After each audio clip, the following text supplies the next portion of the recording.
Hey there. I've been thinking about a lot lately. I'm gonna try to get it into words as well as I can. Um, I've been, I wrote, I wrote some things down.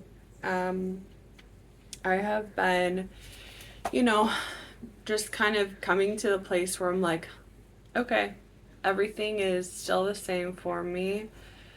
Um, Not everything, but I house sit at people's homes with dogs.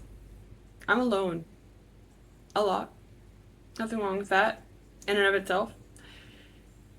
But when I'm at these people's houses, I am doing nothing except for being on my phone. All hours I'm not caring for the dog, there's me on my phone. Maybe I'll be watching TV sometimes, but if I'm watching TV, most likely I'm also on my phone. Maybe sometimes I will be, walking in place while I have a movie going or something. But most of the time, I am standing or laying down or sitting with my phone glued like this. Like, how many inches is that? Like 3 or 4 inches away from my face with my eyes focused on something that close to me. Um, and it's had physical effects over just the past few weeks since I committed to taking all the house sitting bookings I can. Before I'd be like, oh, it's fucking with my schedule. It's making me feel sick. I can't do my hobbies. I can't care for myself. Can't have routines. So I stopped doing house sitting. And then I started to be like, oh my God, I'm poor, debt, uh, crushing debt I'm never going to get out of, all this stuff. So I was like, okay, I will commit to house sitting full time. Just take all of the bookings that I can. So now that I'm at these house sits and I am by myself with a phone, I'm realizing some things about my phone and me that, I very much rely on the numbness and distraction that being on my phone for hours gives me. It does give me this. It reminds me of why I used to drink, why I used to get high. It makes me feel numb. It makes me feel a little bit maxed out, but there's a sense of safety and relaxation in that, like, my mind feels too buzzy to have room for anything else. And that has been a coping mechanism that I've turned to the past maybe four years or something like that, in order to stop thoughts, invasive, painful, horrific thoughts, and the emotions that come along with that. And with the emotions, the possible uh, actions that could come with that. So, I really focused on, hey, here's a way to numb myself, here's a way to distract my thoughts. But the downside is that while I've learned a bunch and, um, I've also kind of muddied my sense of self because I don't have enough room to really digest and integrate things. I feel like a surface level um, bystander instead of having the capacity to feel deeply connected. Just going by my memories of the past, how I felt in the past. And I'm grateful that I have insight and recognition of all of this that's happening. And I also know things are going to just keep on getting worse if I don't do something about it. And I also have been feeling like I want to have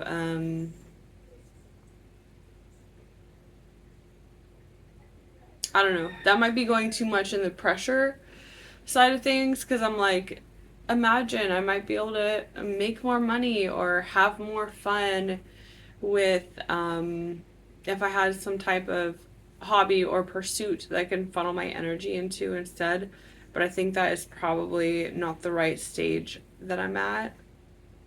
You know, I think I'm at the stage where I just need to be like, I am like no pressure. It's literally not about trying to be someone different or trying to, you know, have some more, like some kind of advantageous strategy in the practical real world. It's not about that. It's about literally just enjoying my brain space and my mind more in the moment because it does have side effects, you know, like dizziness, things that could possibly turn into migraines in the future, like staring so close, or like eye damage, or, you know, just it's affecting my balance. I notice when I walk. It'll affect eventually like my senses in other ways. You know, I just care about how it's affecting me. Um, let's see, what did I write down? And oh, and I also noticed I'm having an aversion to the idea of volunteering because I see it as something that I am forcing myself to do, you know, to try to like save me from my addiction to the internet. And but I feel like also I'm terrified of doing volunteering for the same reason that I can't stop using the internet overly much, is because of my invasive thoughts and the painful emotions I have when either really debilitating, like it feels like I have an open wound and I'm just like pouring like rubbing alcohol on it, like the kind of emotions that I feel when I am, you know, in some situations and just my sensitivity. So I'm like, okay, I think the first step is to, yeah, volunteering maybe at some point. That's good. Nothing wrong with that. But I really want to instill in myself that I'm not trying to save myself through proving things to other people or through becoming valuable or anything that would be attached to volunteering, you know. I'm trying to really establish within myself this under like this feeling, this understanding, the way that I relate to myself, so that I it's a safe place for my mind, so I'm not dependent on external people's reactions in order to feel that baseline safety, so that I do know how to manage my own thoughts and feelings,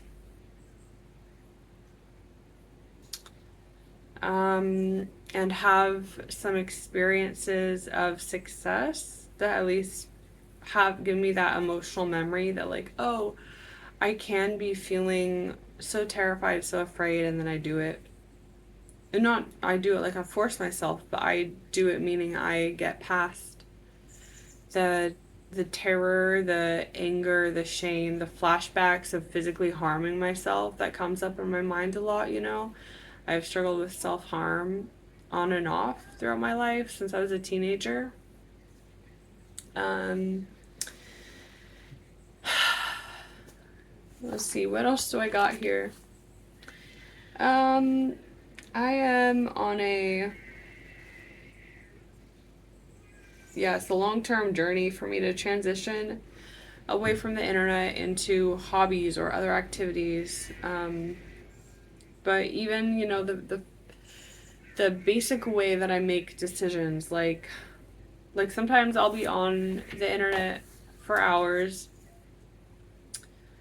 because I just haven't excavated, experimented with what is that process? What do I say to myself when I'm having these particular repeated invasive thoughts, you know?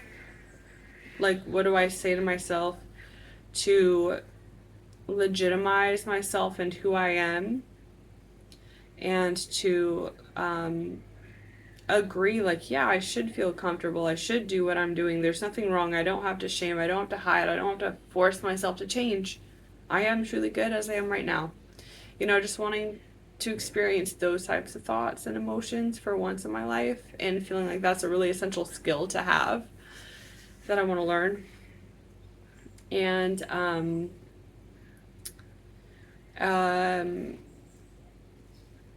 you know, in my body, I have on and off. I have like really great emotional aversions to stretching or moving. And because in my mind, I tie that to the past, to forcing myself to do things to prove that I'm a good, legitimate, organized, capable person, or like physically harming myself in order to like persuade and force myself, like I'm going to harm, like fucking punching myself and being like, I'm gonna harm you if you don't stretch, if you don't do yoga, like stuff like that. And then or just being like using shame and fear against myself, being like, oh, you're gonna like, you should hate yourself for the shape of your body or feel ashamed if you don't like cultivate your body to be a form that is something that can't be judged, or something that can't be seen as a negative. I definitely struggled with that in the past too. So yeah, that is a part of why I default to distracting with the internet sometimes, also, is just trying to get away from having a physical body and be like, oh God, what do I do with this physical body? I didn't want this thing. What do I do with this? Like, how am I get away. I don't want you. Like, those are the kinds of feelings I have, like, what, I have to have a body.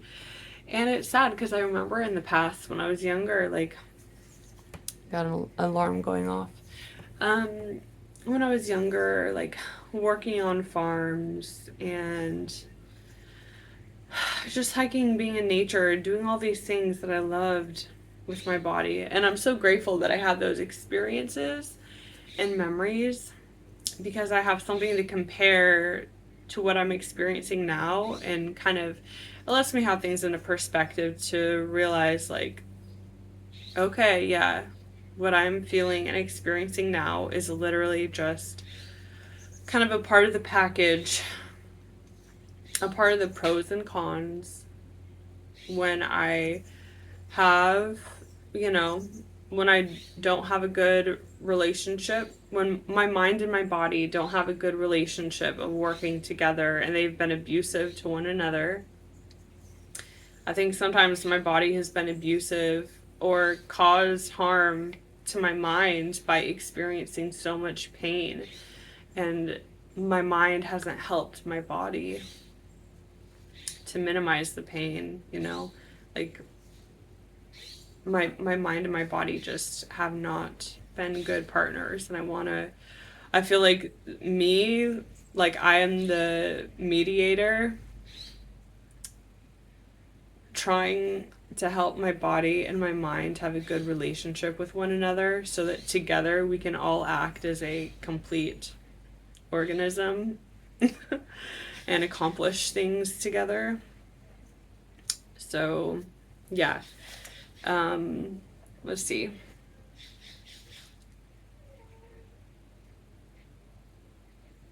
I think I covered everything basically. I mean, oh yeah, and something else I've been thinking about is, like, when I write, like, I write a lot. I spent a lot of the time I'm on the internet, I'm writing. I'm reading what people are saying, I'm writing, like, I'm really trying to excavate new perspectives, new points of view, new thoughts that are being like, oh God, what is the thought that I haven't had access to yet, that if I just have this in my head, it will make me feel like, oh, it'll like open the doors, the gateway, the magical keys to me feeling safe in my body, feeling safe as I am right now, not feeling this constant sense of like, oh, push and pull, I gotta stay here, I gotta like fight, I gotta distract, I gotta be, you know, like it's never safe in my own head. And this is just a microcosm of how we all feel when we're out in the world. And I'm grateful that I get to experience this with myself in a safe way so that I can really, have a fighting chance and a hope of rewriting and recalibrating the way that my brain processes these little dances. And that'll then translate to who I am in the bigger outside world with other people. It's like I've already mastered whatever part of somebody is affecting me. It's like I've experienced that part of myself interacting with my own self. And so I will have that, like, just, like, oh yeah, this is how I responded to myself, and this is what made it better. And I have that confidence that this is all I need to do, and that I don't need to control the outcome. I just need to be comfortable with how I treat it, and then I'm doing my best according to my values, and then it's not my problem, so we don't feel like manipulated by people or like we're chasing for other people's approval, even at the expense of our well-being and our values. So if I can remember everything I was just saying, because I went off onto a bunny rabbit trail, I was talking about something about using the internet, relationship to myself.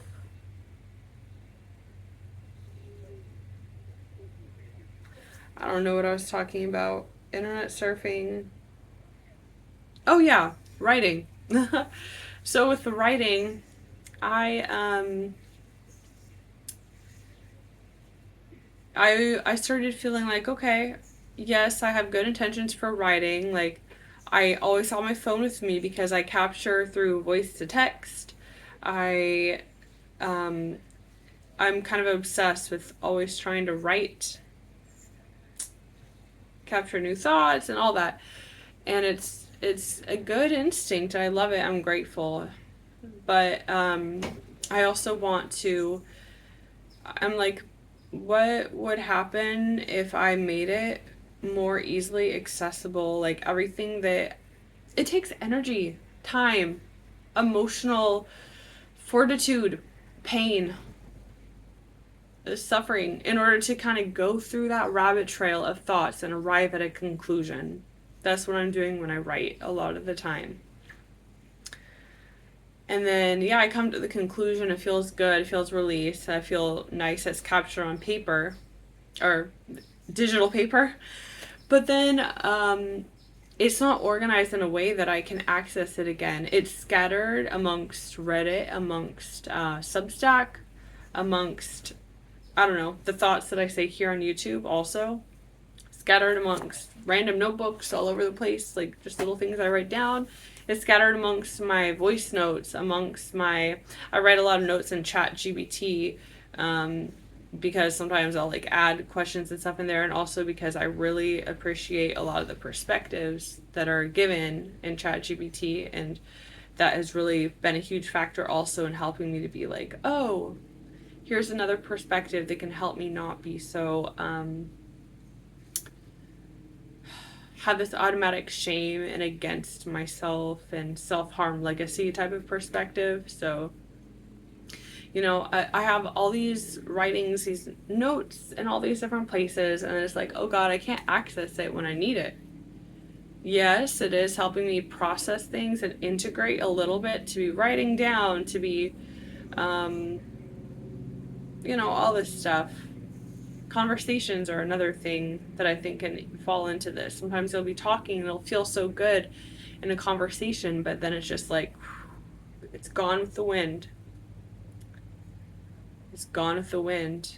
And that can be a little bit of a tragedy sometimes when you are really fighting for your life to keep your mind and your emotions organized.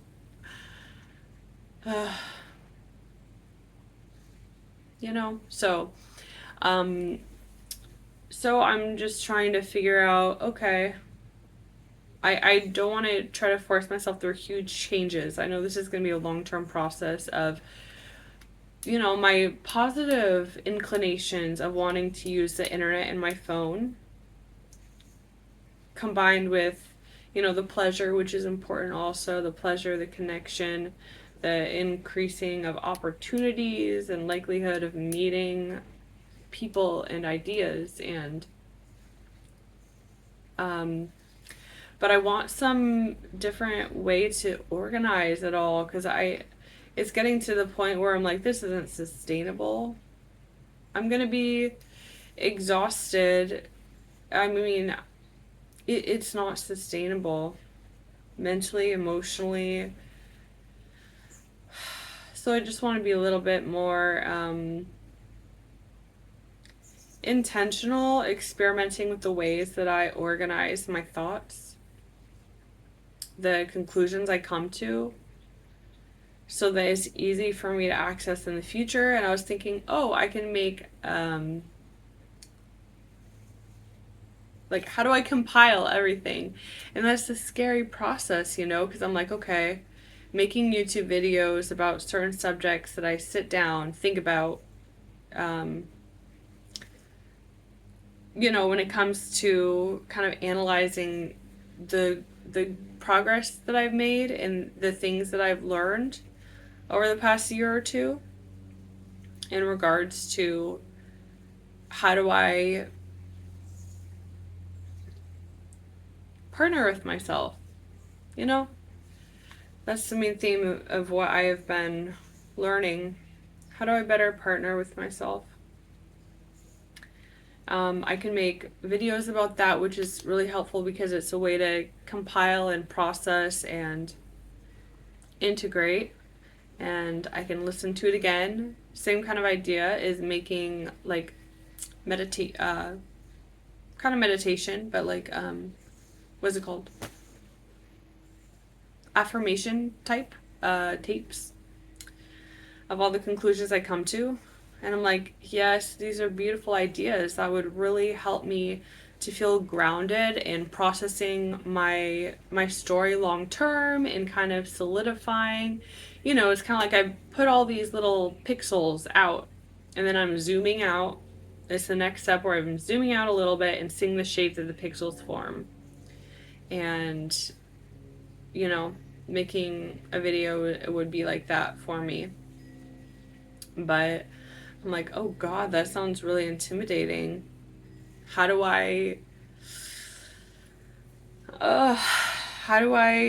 It just makes me want to go to sleep when I start thinking, how do I even put things, know what to group together? And I guess that's a part of the experiment. And it's a part of the practice of being like, when that's the whole bulk of the point of it all, I guess, is not to perform perfectly, but it's to be like, okay, the creative work, the relationship with myself is all about the learning process, I guess, is all about being moved by what actually helps me, right? What actually helps me to integrate everything I've been experiencing, that I've been learning, and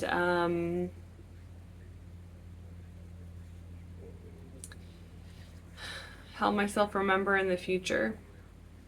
So anyway, those are some ideas that I've been having, and it's really hard when your mind is so scattered, Your mind is so scattered, so well intentioned, but it's like a little feather. It feels sometimes like a little feather landing can just cause the downfall of everything that I'm trying to duct tape together in my mind and my, I don't know, my soul. And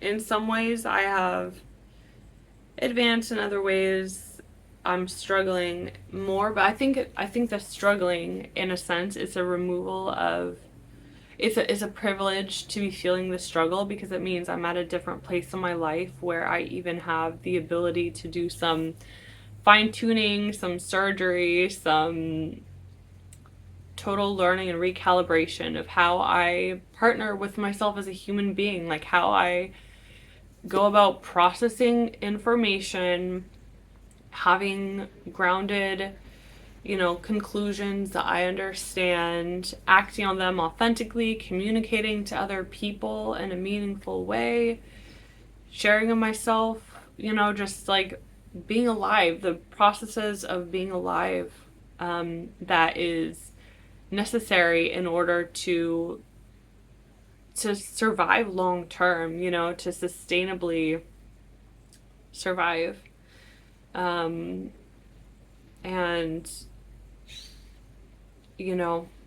eventually be able to make some type of money that where you're making money, you're having, like, I'm caring for dogs, but the whole process surrounding it and the hobbies and the focuses that are part of your personality that sustain your money making activities,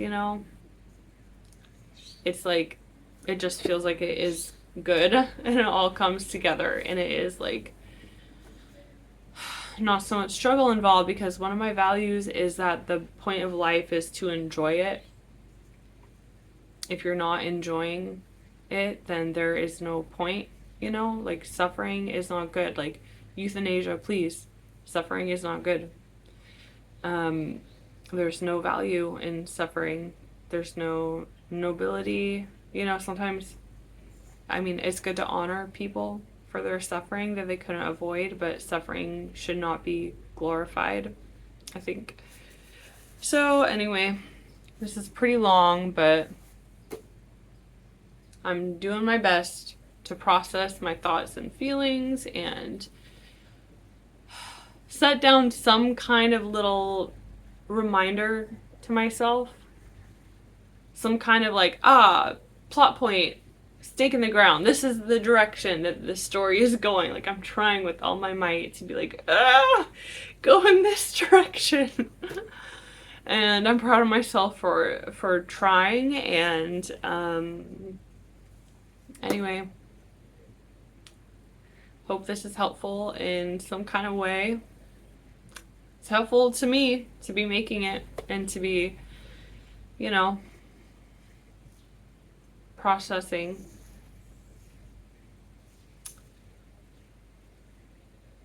I guess it's also kind of a substitute for conversations with close friends, but I think that it's also important to me to record for myself, and maybe for the benefit of other people also, like what the actual process is like for me to learn how to be in partnership with myself and get my life in a stable, sustainable, enjoyable place. Like what it actually looks and feels like all the small micro steps. So anyway, take care. Bye.